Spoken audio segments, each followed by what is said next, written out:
To get you financed. The fourth round of the ABSA Off-Road Championship in and around Gaborone in Botswana continues right here on Supersport. And as they were after the time trial, the De Bruins were still leading the Toyota Kalahari Botswana 1000 desert race. Even after scaring a cameraman a bit there. And in second, Castrol Toyota's Anthony Taylor applying all the pressure.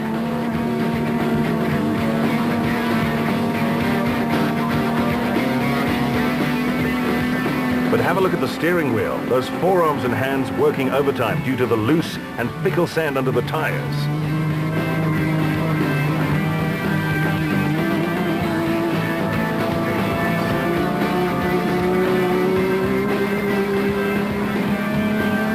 In the specials, it was the diminutive Evan Hutchinson who was setting the pace, now reaping the benefits of all the hard work they put into the car.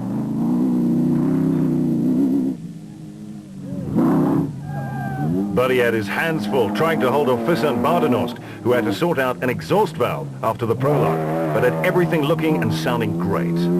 But things were changing, Rold. Voss and Weichelt were past a handful of cars and starting to push.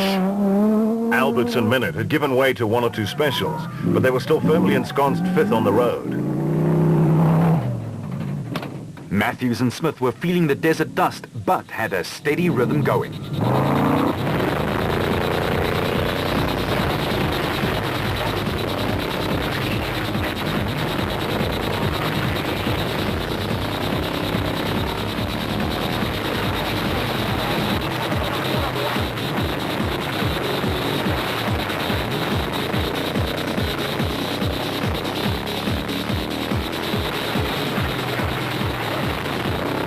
But the pace setters up front was still the Michelin XL dealer team of father and son Jaap and Pico de Bruin, who were doing some low-level flying.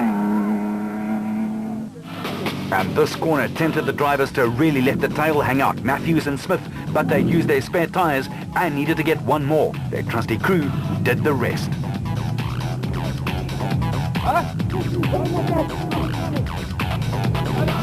As Zülfwald and Hellberg raced by, the Century Property boys were raring to go.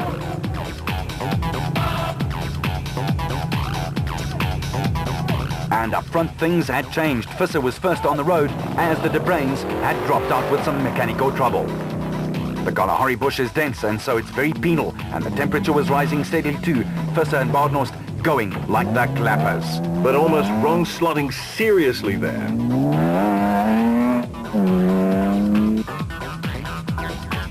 Voss, who loves nothing better than when it gets very tough and very long.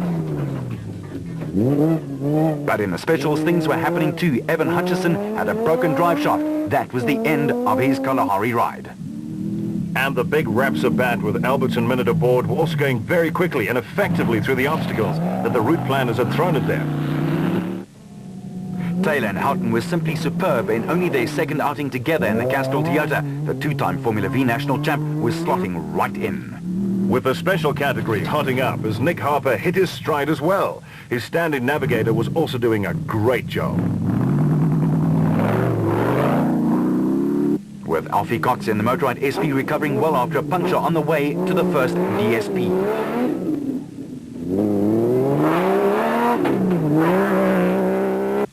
Matthews and Smith were still well placed and had put massive pressure on some of the other fancy teams.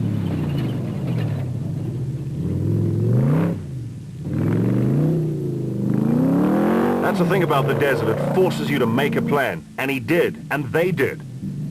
Collie and Quinton Zülfwald, defending Toyota Kalahari Botswana 1000 Desert Champions, had trouble with their trip meter, but kept it going.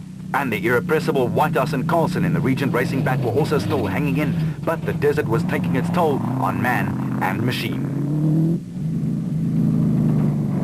The Zülfwald Transport Zaka was growling in full throat on the way to a fourth fastest time to DSP in the specials. And the biggest mover of the day was the newest dad in the field, Shamir Voriawa, up into the top 10 from 23rd. Woolridge and Schultheimer also did some giant killing and had snagged a bag full of places back. And the leaders in Class B had become the Besaidnout brothers, Johan and Etienne, through some quick and clever thinking and driving. While Cronier clearly had an altercation with Matter made of some very solid nature. Still, he had a great drive, despite some niggles with the clutch. But they needed to keep the focus on their rivals. Nissan were coming at them. Grobler was also blasting up the batting order and overtaking left, right and centre. And at DSP, there was a consternation, as the first car home was the Castrol Toyota of Visser Badenhorst, who had passed a stricken Hugo and Jaap de Bruyn after they'd crashed headlong into a tree. And look at Woolridge and Scholthammer up into fourth, followed by Voriawa and Rousseau, Voss and Weichelt, and then Cronje and Birkin chasing hard in the next Toyota.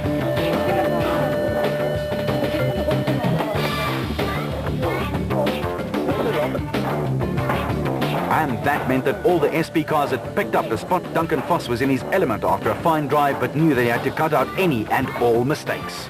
Well, we're having a good run. The car's not great. That thing, I think, our setup isn't really good for these sort of conditions, but you know, we're going at a good pace. Louis doing a good job. Caught one or two cars, so just got to keep it together, not make mistakes. You can easily make a mistake. So, Duncan, it's a high level of concentration that's needed. All it is. We just got to not miss one bush, one tree, because one of them's going to catch you. The lead car, it's happened to him, and I think he caught two cars, so they obviously made mistakes, so you just got to focus all the time. Alberts and Minnaert were having a really good time.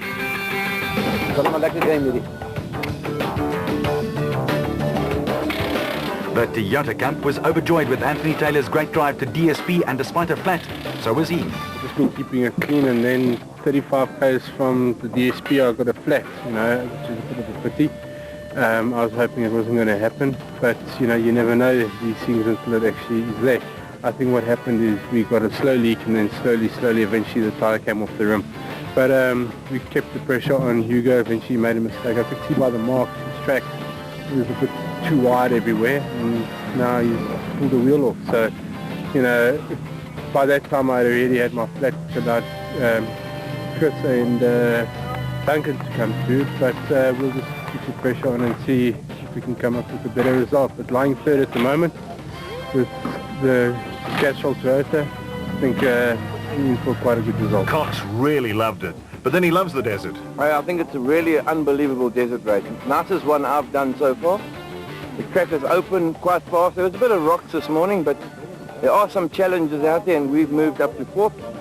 So yeah, we're just keeping it together. I mean, we're having a great run, and Henny's been doing a fantastic job with the navigation, and I think that's the combination.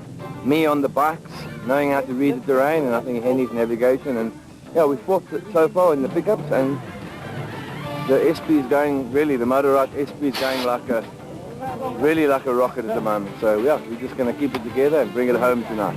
But we all know the best laid plans and all that stuff. The Toyota 1000 Desert Race is one tough proposition. Matthews and Smith were ready to take up the challenges on the way home, but the bat was sounding a little sick.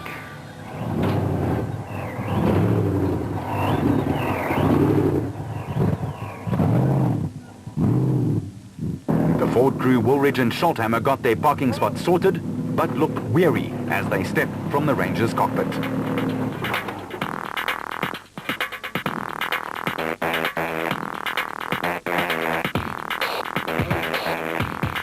It was going very well until we had another puncher this morning, really. When I say earlier, about 40 k's before the optional DSP, we had a left front wheel that went flat. I don't know why it went flat, so the three guys that we'd got past us again, so we've been sitting in their dust, which has been pretty frustrating. It's very dusty, but otherwise no problem. The car's fine. It's a nice route, and we just got to keep it going for another 250 and bring it back. It was pretty clear from the damage to Cronje and Birkin's charge that they'd hit someone from behind. Birkin explains. It's been quite good. We managed to pass most of the guys, and we're quite happy with that. There was one of the guys we battled to pass called Kobus van Toornder, and we ended up shunting into the side of him, which sort of wasn't all that good, and I'll have to apologise for that. But I think we've made up quite a bit of time, and yeah, let's push hard from here. The Toyota Hilux still going well? Car's going well. Yeah. We've have a bit of a problem with the clutch, but I'm sure the guys will fix it. Nissan team manager Glenn Hall rallied the troops while Hannes Schrobler tried to cool down just a little. Stuff was very tight, and it's not so fast. And yeah, we had a little bit of a hiccup with the spring on the throttle that broke this morning, and just the thing didn't want to work. So we took us about half an hour to fix it. We had to fix the electronic thing as well, and but it got going. And we had to stop another time to put a spring from the brake on the fuel pedal. But yeah, we're here, and I think we're reasonably in a good position at the moment. The Zermattans loved it. Oh, it's lovely, eh? The route is fantastic. It's nicely marked. New areas in some places, some existing places. We've run before. Yeah, just awesome all the way through. Really nice stuff. Good to see a lot of people camping out there. You know, they make a weekend of it. All having parties out there. Yeah, the less said about those parties, the better. For Peckham and Santoro, it was bumpy out there. Oh, it's going well. It's very bumpy. It's very bouncy. Yanni was ahead of us, and then we pulled over with a puncture and managed to get ahead of him. And then Ian Farmer and Dion Venter, they've got a problem just back here. I think they're out of the race. But yeah, the car's going well. Got a little bit of an oil leak. That's about it. Hey, just press on, bring it home. For Hanuman Silval, there were one or two problems, but in the end they did overcome. Yeah, we battled a bit. The engine management system seems to pick up the idling revs to about 3,000 RPM. So we oversteer or understeer in every corner, and we had one puncture. So for us, the first 140 especially was very, very tight, and we really battled to get the car on the road. But we'll see. We'll change the tyres at the back to a smaller size and see what happens on the next trip. Vehicle and asset finance from ABSA, going off the beaten track to find solutions. It is a story of a race against time through an ageless land.